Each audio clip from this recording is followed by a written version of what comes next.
The morning was gray and humid when Clara arrived at the hotel where the meeting would be held. The wind lifted the hem of her coat and made the branches of the trees lining the parking lot tremble or rumble. She took a deep breath before entering. She had spent years preparing for this moment, though she never imagined she would have to face it so soon. The hallways were decorated with dark blue carpets, shiny lamps, and modern paintings. The air smelled of expensive coffee and ambition. It was the kind of place that had intimidated her before, but no longer. Her footsteps were firm, marked, sure. That confidence, however, was new. It had come from the same day she had quietly packed her bags and left, leaving behind a broken life and a marriage that had slowly consumed her. The attendees looked up as she entered the room. No one tried to hide their surprise. Some whispered, others simply stared. Everyone knew who she was, or thought they did. Marcelo, her ex-husband, was at the end of the table.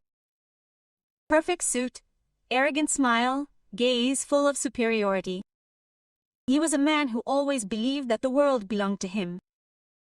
His family's wealth had raised him that way. And during their marriage, he had to make Clara believe it too, Belle. He always felt bigger, she smaller. It was the equation she had escaped. When Marcelo saw her, he smiled with a gesture of poorly concealed triumph. He raised his voice, making sure everyone could hear. What a surprise to see you here, Clara. I thought that after all, well, you had gone far away. She stood her ground. She was not the same woman he remembered. She did not lower her gaze. She held his eyes. Good morning, Marcelo. Thank you for inviting me. The word thank you caused a spark of irritation in him. He had always detested her politeness because he could not control it. The meeting began. The directors talked about numbers, strategies, mergers. Clara waited her turn, reviewing notes, breathing slowly. She felt some eyes on the back of her neck, needles. She felt Marcelo's presence like a dark shadow. Then it was her turn. He stood up and walked over to the screen. He turned on his presentation. When he spoke, his voice was clear, without tremors. He explained figures, risks, solutions. He showed graphs, reports, contracts. It was the project he had been working on for months. He had traveled, researched, negotiated. Every word was the result of real effort. When he finished, the room was silent, impressed.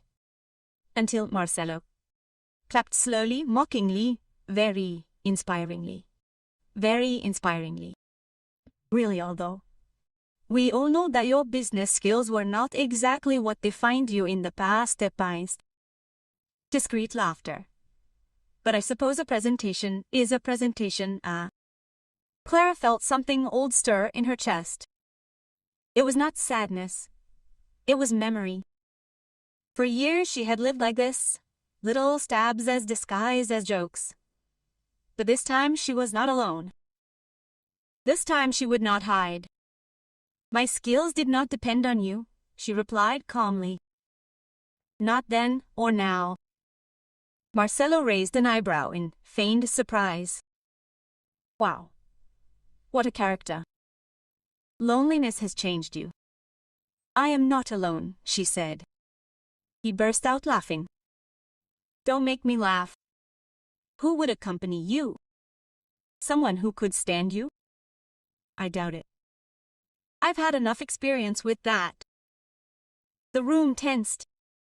Someone coughed. No one knew where to look. Clara opened her mouth to respond, but before she could, the door to the room opened. The steps were slow, sure. The man who entered needed no introduction. His presence alone was enough to silence anyone. Dark suit, perfectly cut, discreet watch, solid gaze. The attendee stood up without thinking. It was a reflex. He was constantly on the news, although he almost never appeared in public. Alejandro Duarte. Clara turned, saw him, and something warm rose in her throat. No one knew they were married. No one knew anything about his life since he left. He walked toward her slowly, as if the entire room were just a secondary stage or... "Sorry I'm late," he said, kissing her cheek softly. "I had to take a call." Marcelo froze. Alejandro looked at her, not at the room. "You've already introduced yourself, my love." Clara nodded. The whispers began to spread like invisible fire. "It's her husband. She married..." Marcelo, she barely managed to articulate words. You, with him." Alejandro turned slowly. His eyes were calm, but there was something dangerous underneath. "I'm with my wife," he replied. "Is there a problem?" Marcelo's color drained from his eyes. Alejandro sat down next to Clara. When she spoke, he listened to her attentively, with respect. The way he looked at her said more than any speech could.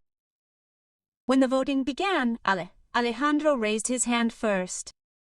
"My conglomerate will fund Clara's project in full, and I will appoint her as CEO. Her vision is impeccable." There were murmurs of surprise, admiration. Marcelo gritted his teeth. "What are you saying?" he asked, unable to control himself. "She doesn't have the experience for that." Alejandro looked at him with such cold calm that it made the room tremble. "Experience is gained. Talent is not invented. And my wife has talent to spare. All she needed was for them to stop squashing her." Marcelo gulped. "How long have you been married to her?" Clara whispered, before Alejandro could answer. "For 8 months." 8. But I thought Alejandro had interrupted him. "You thought you could humiliate her forever, but she is no longer in your shadow, and I will not allow anyone to belittle her. No here. No, never." The meeting ended. Everyone wanted to talk to Clara, congratulate her, offer her collaborations. She calmly thanked him. She knew that success was not just financial. It was personal. She had regained her dignity. Marcelo caught up with her as she put away her files. "You could have told me," he murmured, with a mixture of rage and loss. "I didn't owe you any explanation," she replied. "You are no longer part of my life. But you were my wife. I was not an accessory to you. You never saw me. You never respected me." Marcelo lowered his gaze. For the first time he seemed small. And he asked bitterly, "What does he have that I don't?" Clara didn't hesitate. "Respect. That is something you never gave me." Alejandro appeared, took Clara's hand gently. "All set?" She nodded. Marcelo watched them. "I never thought I'd see you like this," he said. "I never imagined you'd be okay without me." Clara looked at him one last time. "I'm not okay without you," she replied. "I'm okay with me." And she drove off. The air in the parking lot was a momento lighter. The sky was opening up between clouds. Alejandro helped her into the car. Before getting in, she hugged him, resting her forehead on his chest. "You didn't have to come," she whispered. "If I had," he replied, "I won't tolerate anyone hurting you. Besides, I wanted to see you shine." She smiled and knew what she had achieved wasn't revenge. It was something much more valuable. She had regained her voice, her strength, her ability to choose. Marcelo had been a chapter, not destiny. She had learned that love isn't begged for, it's earned, that responsiveness is what she had been given.